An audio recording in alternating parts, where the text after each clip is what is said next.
So just to be clear, I was wrong again. It's a 21 as well, right? And that gives us a 3, but also the 21, which is the final card of the tarot. It's the final number of the tarot. Russian Byzantine Cathedral. Okay, so what I'll do, if you want the background information on it, you can pause and give this a read.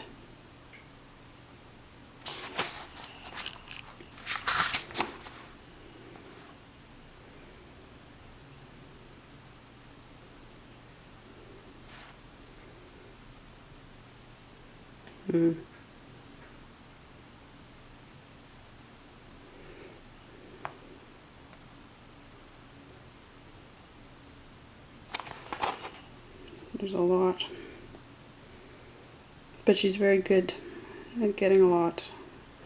Okay, and this is not the card reading, this is just the background in case something about it helps you.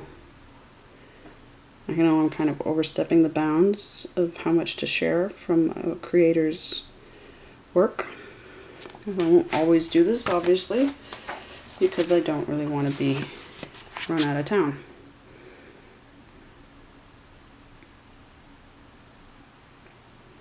Okay, so now I'll show you. This is the layout she does. I really recommend having this deck. Of course I do. Not that, but that's because, so she does this, yes? It's an amazing read to go through. So I'll hold the card up and we'll read for it in each position. All right? And let's see here. Oh, except I need to get to the right page, don't I? After many, in the sun position, which would be your instincts and triggers, right? After many years of questions, you're finally able to reconcile your thoughts and feelings about religion and spirituality. Although a serious card choice, it indicates a more open approach to religion in general. You're at peace with the incomprehensible mysteries of God and are no longer afraid. Only when you accept that you will never fully know can you truly understand. Well, at one point we should know. When everything's, you know, reunite. But anyway, sorry, Susan, I won't. I always do that. Choosing the Russian card points to a cosmic leap in understanding. Now that you know, you're free to enjoy. Only when you ease up on the big questions can you truly enjoy and live. The answer has been right before your eyes all along. What answer? Susan? Susan had to learn a lot to get to the point to be able to make this card. I like to argue with people. In the moon position. In the moon position. Your conscience, as far as I'm concerned. Now is the time to honor your spirituality and the wisdom of other religions. This card choice indicates the gift of prophecy and also brings many new and exciting spiritual quests. It's a time to see through false gurus and appreciate the vastness of your own psychic insights. So that's basically where we're going here. You've become your own priest. So that's what those 5 wands are. And the 7 reversed. That's why the emphasis with those 3 cups in that 8 of cups and the doorway, the gateway. This is the gateway. Okay, this is answering my question. I'm glad. It's kind of rough to get into a reading and not get a question answered. In the Mercury position, your mind and imagination. This card placement indicates a generous mind that's wide and expansive in scope. Now's the time to absorb all that you can and just take things in. You presently hold a more open and unbiased viewpoint. Beware of exaggeration or false optimism, right? Because once you open the doors, it's easy to go, hey, everything. Get on a bit of a high. Okay, so generous mind. Why absorb all you can and just take things in. Okay. Of course, edit time will follow at some point. But not right now, I suppose. Okay, where am I? In the Venus position, your attractions, appetites, needs, right? Cultural and artistic activities can now be expanded. Although this card position may not signify an important or earth-shattering romance, it does indicate a time when your efforts are finally appreciated. You'll find yourself surrounded with more friends, connections, and opportunities than normal. Sensing your warmth and openness, others may choose to confide in you. The Russian Byzantine card in the Venus position indicates a new level of spiritual and psychic growth. Especially with Venus in Sagittarius right now. The house of long journeys and healing and faith and truth. That would be why. Saturn position. So your fears, boundaries, and calculated risks. Let's see here. It may seem that if you didn't have bad luck, you'd have no luck at all. But this is Maya. Oh! Maya takes us to the star Chitra, Spica. Maya is the... Is she going to explain? But he's the illusionist. He's the magician. But I don't even... He's the alter ego in Vedic. You have Tashta, who is the source of all creation, and he leads to Brahma, the creator. And Tashta star is Chitra, Spica in Virgo, and that is the great architect's star, because Tashta is the great architect. But then he splits himself in two. Vishvakanda, am I saying it right? And Maya. And one works for all the good and one works for all the bad. But there's supposed to be an indifference to the creative energy. It's not partisan, which makes a very interesting ethical problem for why we would have karma and the Akashic records. Chitragupta is the keeper of the Akashic records, the writer. So Chitra is, Chitragupta is the name of the keeper. Because Yama couldn't keep track of who was supposed to go to heaven and to hell. He was making mistakes. So he went to Brahma and he said, I can't keep up with this. I need help. So it took 11,000 years for Brahma to sit there and decide what to do about it. And then he created Chitragupta. So Maya goes back to, and I'm sure Maya is a Sanskrit word. Your current point of view leaves you blind to the powers of grace. You've been missing these gifts from God and other mystical happenings. Now is the time to open your eyes and see clearly. When you can appreciate the trickle of serendipity in your life, a waterfall of wondrous happenings will soon flow.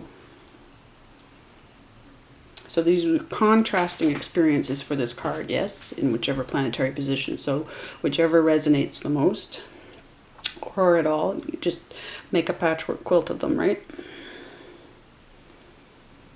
You've been missing these gifts from God. Blind to the powers of grace. Other mystical happenings. Well, okay, so then we have the craziness of the draw down the moon, right?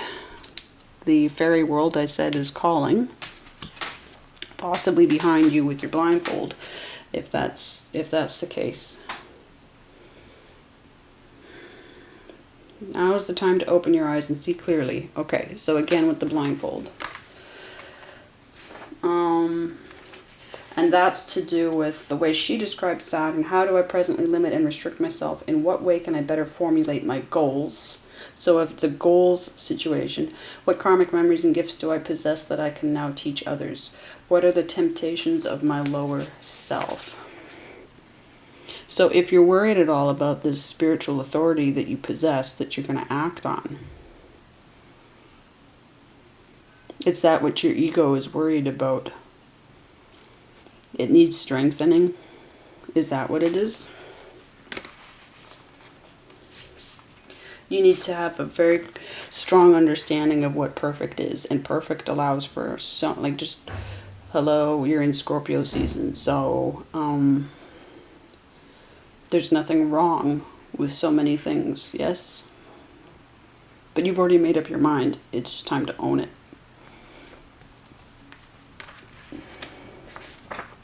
In the Uranus position, where did we go? I'm not there yet. Okay.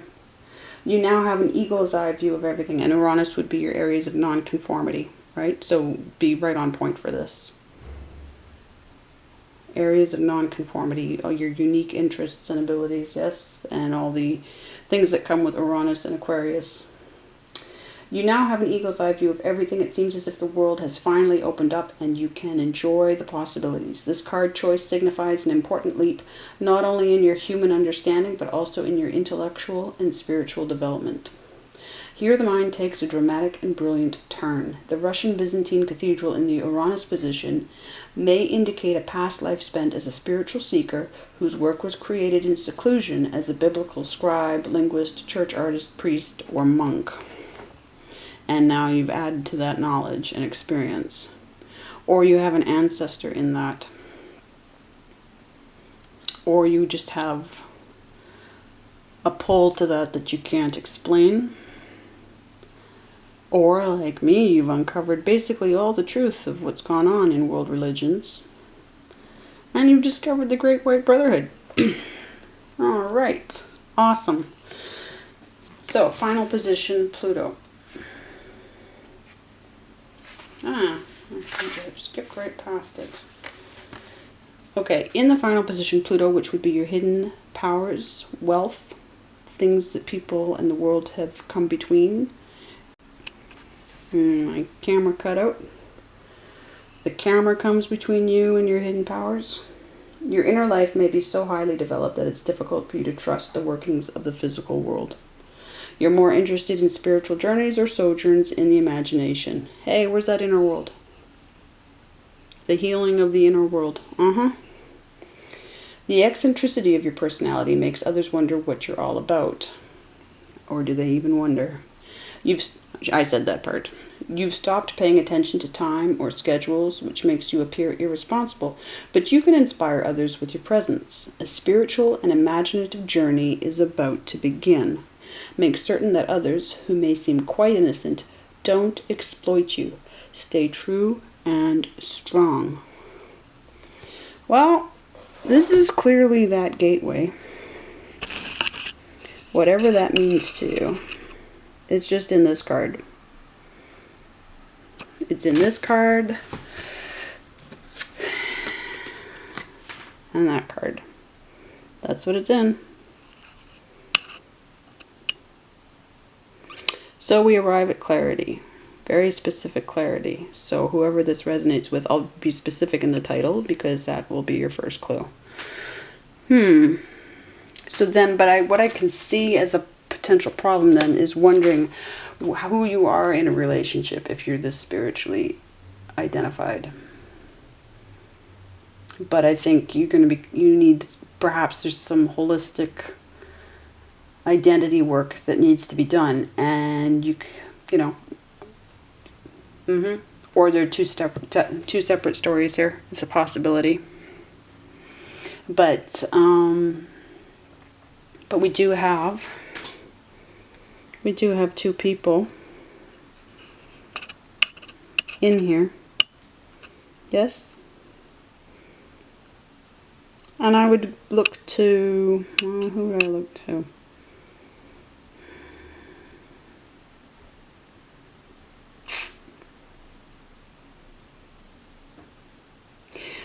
Well, you gotta consider the yin-yang of the situation, right?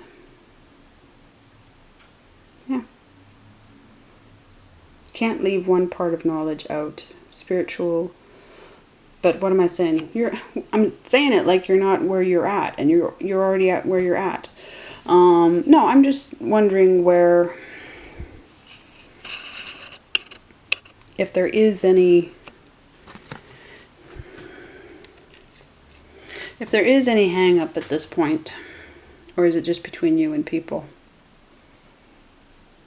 Quite possibly. When you have to step away from so many things in order to figure everything out. The spiritual quest, right? It's very isolating in many ways, like especially with research. It brings you into contact with so many people and their work, but not necessarily,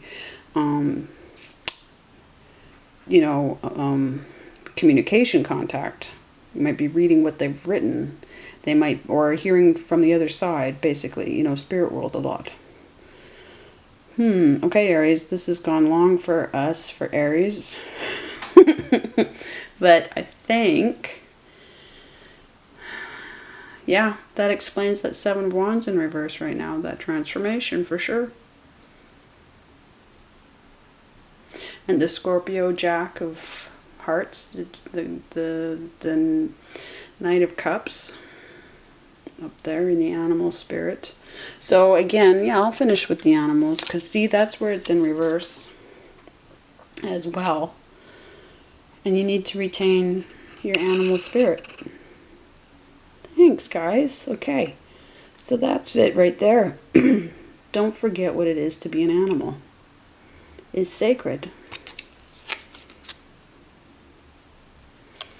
They are the angels. And they do all kinds of crazy shit.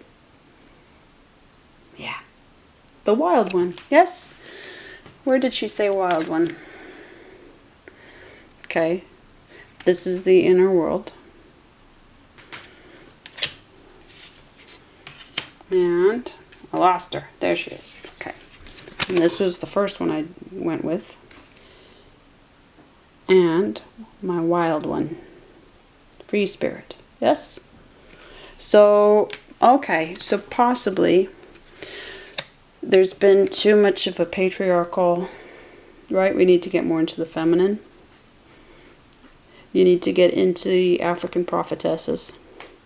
You need to get into the Orisha. You need to undo the work, the smear campaign on Lilith, which is really the smear campaign on the African prophetesses, the Sibyls.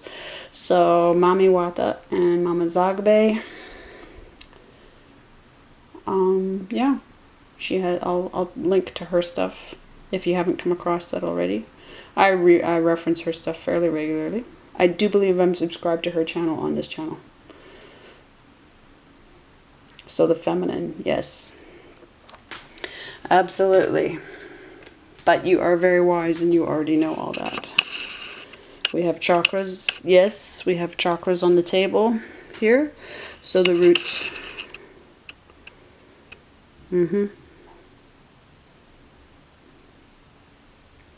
Oh, I do. Oh, okay. You know what I like? I'm happy to see black up there at the top with the white chakra. I'm very happy about that. Because black and white go together for me. They are both good. Yin yang. Feminine is darkness. What was I saying about feminine is darkness? Okay. Plus we have, hey, I'm an idiot. We have Pele. We have her right here with all that sexual energy. Excellent. Okay, I did not screw up. Got it all on the table. Much love, Aries. This is awesome shit. Okay, Aries, hang on. I can't believe what an idiot I've been. All this animal thing. The whole point of tapping into the root chakra. We need to get real about your constellation and where the sun's in it, and we need to combine it with the nakshatra, the Vedic astrology. Sidereal is just another version of the same zodiac as tropical, but we need to, if we get into Indian astrology, Vedic, then we get into the nakshatras, and it's a whole other, and the sun, there are 3 nakshatra that overlap with Aries, okay? Now what you might find is that the sun was actually in Pisces when you were born. But this is still going to affect, I do a combined chart, right, with the tropical season, as it still is accepted by so many, overlaying with the sidereal season where the sun actually is in Aries. So you still have like this influence, right, no matter when. But the sun Bharani is the middle. It's the mid nakshatra. We start with, and that the sun goes through it April 28th to May 9th. Okay. Now, if we look at this, how close can I get it? Oh, I'm going to have to do this, right? See this? And I'm going to make sure. The yantra. This is a yantra. See this triangle in there? That's the yoni. It represents the yoni. And the yoni, of course, is the vulva, the vagina. Okay? Well, the vulva, to be specific. This is the constellation of Bharani, which is, see, another symbol of it, yes. Here's Aries, and I'm in Stellarium app with this, okay. Here we go. I'm such an idiot.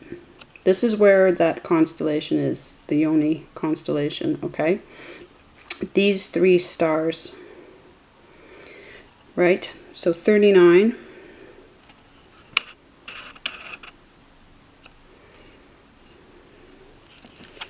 Oh good, I totally, 35.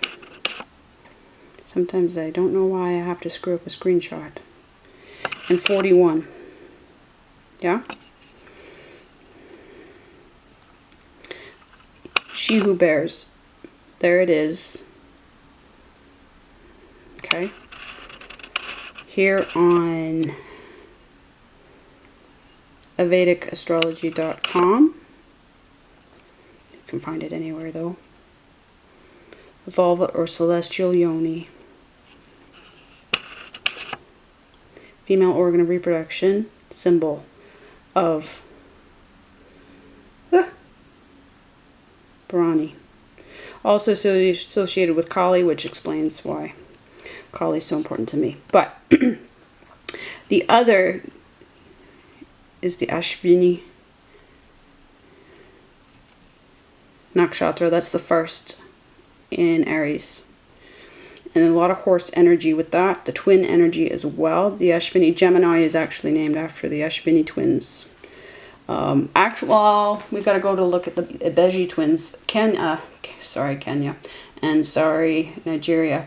People in Nigeria, now they're called the Yoruba, but Yoruba isn't the correct name. That's a Western name. But they have the highest. They have over a 5% twin birth rate compared to, like, I think about 0.5% for the rest of the world. So probably all our twin energy comes from, our ideas, our mythologies come from there. But of course, India has its own twin stories, beliefs, yes. But then we have Kritika, okay? And that's where it overlaps with Taurus. So we have an overlap with Pisces and an overlap with Taurus for these nakshatra. But again, all of these energies, and Kritika has to do with the Pleiades and the 6 mothers and the babies. The 6 babies who become the 1 baby, the 6 personalities. This is 6 aspects of Kartikeya. But again, so heavy emphasis on all of this birth, on all of this extreme sexual energy, and that has everything to do with you. So if that's any help, but that came through like a ton of bricks. I'm like, oh my God, I can't believe I forgot all of that in light of it. So wherever you fall in that spectrum, in those nakshatra, okay, then that has everything to do with what you are experiencing right now. All right, much love, Aries. I hope this helped. Why wouldn't it? But anyway, I'm gonna shut up now.